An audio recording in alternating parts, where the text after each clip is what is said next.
thanks of giving me this honor to be here with all of you. And I read a few things of Deming. It was especially interesting to see the way he handles the job he gets to help Japan to be Americanized a little bit, let me call it this way. And then the later book he wrote, What Can America Learn from Japan? It shows the whole story. I want to concentrate on a few things.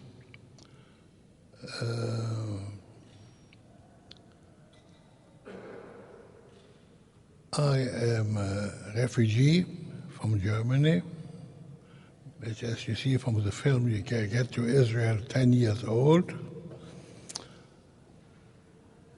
And I was happy, or not happy, I was unhappy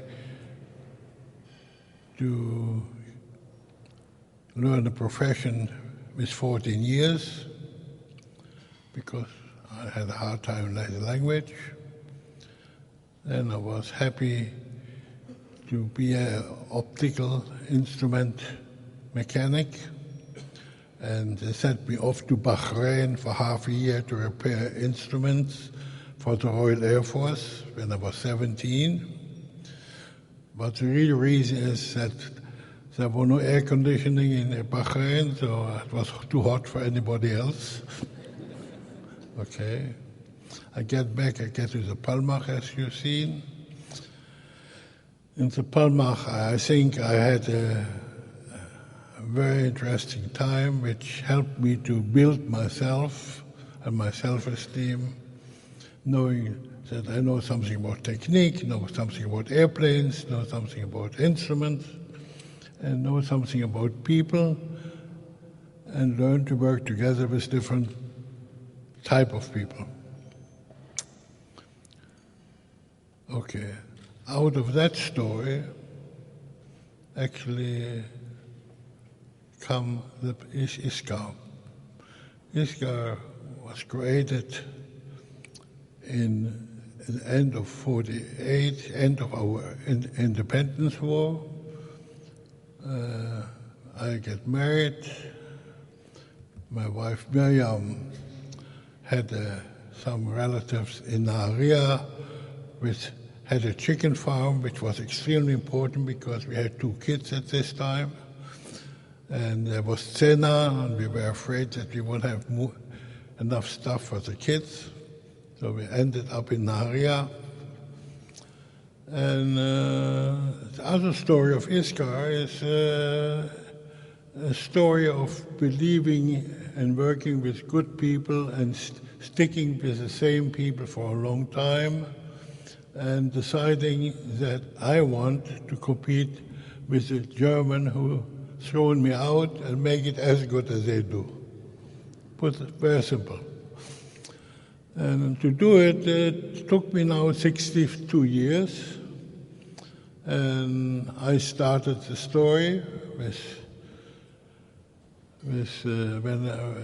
I stayed with it for 30 or 35 years. Eitan, my son, who is here, made it another 15 years, and the third fellow, who is also was grown up in ISCAR from being a kid, and 2 other fellows run the story today till today. The message continuation of the same story, the same location, and even the same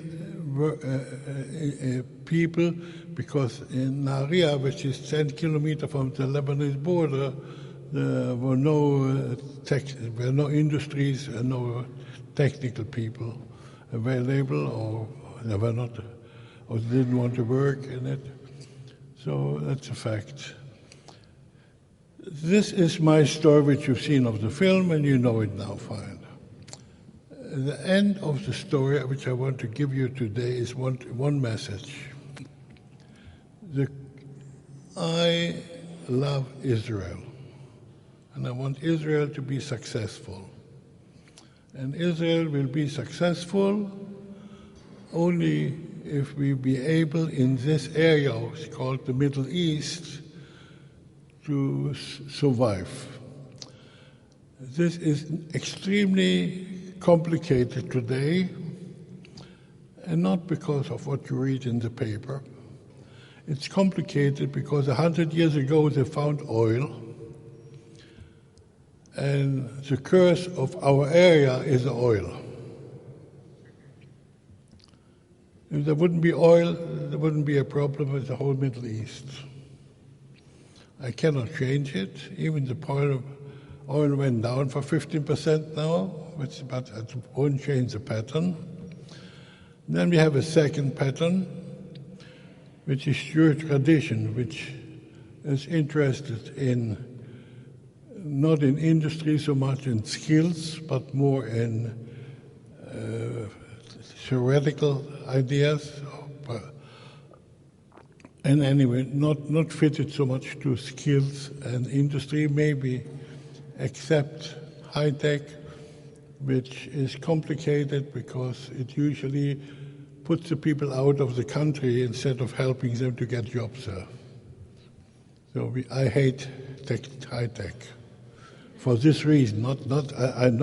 I'm using it, I love it, I need it, but that's a second story. Okay. Now, what do we have to do? We are a country now, when we entered Israel, we were 1 million people, a little bit, maybe a little more, half Arab and half Jews. And now we are 8 million people. And 6 million Jews and 2 million probably not Jews. And our real problem is actually how to create interesting jobs for everybody. So first of all, they would stay in our country and they would learn the right profession. To learn the right profession, we have to add skills to our word, skills, and make skills as important as anything else. There are other countries who did the same thing, mainly in the Far East, South Korea, which I have a good knowledge by having a company there for the last 30 years with 2,000 people. They made out of skills and industry a religion. And today, after they get their independence in 1948, at the same time Israel gets its independence, and that's a problem with the North and not with the North and other things, and communists and not this. At the end of the story, they get most of their kids back, they made the skills work, and they are today competitive with Japan, which was their main goal. We don't want to be agriculture only, we want to be industrial and make as much money and be get enough respect. Israel has to go through these stations. It has to, first of all, to see that more people will go to industry. Then it will have to see that the Arabs in Israel will be as successful as the Jews. Then you have to see that the whole area near, which has no oil, which is Jordan and Lebanon, maybe Turkey too, which is a very interesting country and has a very good country, will also be speaking in the terms as EU begins to speak, which basically means copy the Germans or the German-speaking countries, copy the Korean, copy the Far East, and make Israel and the area successful together. Then we would have peace. We would need a bit less lawyers because we won't have so many court cases. We would need a bit, we still will need a good army to keep it going, but it will be a different form of army, slowly. And we have to see that this area will function. The people who can help us is America. If you will tell your Congress people, stop giving U.S. aid, take the same money and teach people a profession and help them to be successful. It's like, don't make so many courses for social helpers. I don't mean social help, I want successful people who don't need so much social helpers. It doesn't mean you need some social helpers, have some, but not so many. You don't need so many other professions which are not fitted for a new country which has to stand on its own feet. We cannot copy America. On the second side, I think without the American dream, which has to be our dream at the end, we won't succeed. And therefore, America and no other place in the world is our hope that America will succeed and stand on its feet and progress further and make us be a part of America in a different way. But we both cannot solve the oil problem. It will take a long time. But parallel, what we have to do is help what we did in the Galil. The Galil is 1 million people. It has its borders with Lebanon. Half of it is Arabs and half of it are Jews about. It's the quietest place of Israel. It created about 40,000 jobs, not I. I did a part of it. And thereby changed the atmosphere, both for the Arabs and the Jews, who both work together to deliver products on time to the whole world.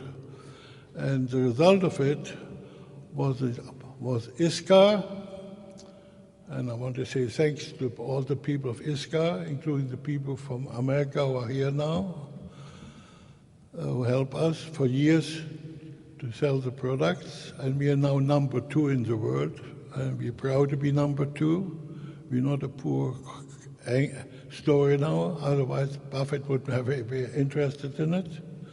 And we will make more things like this.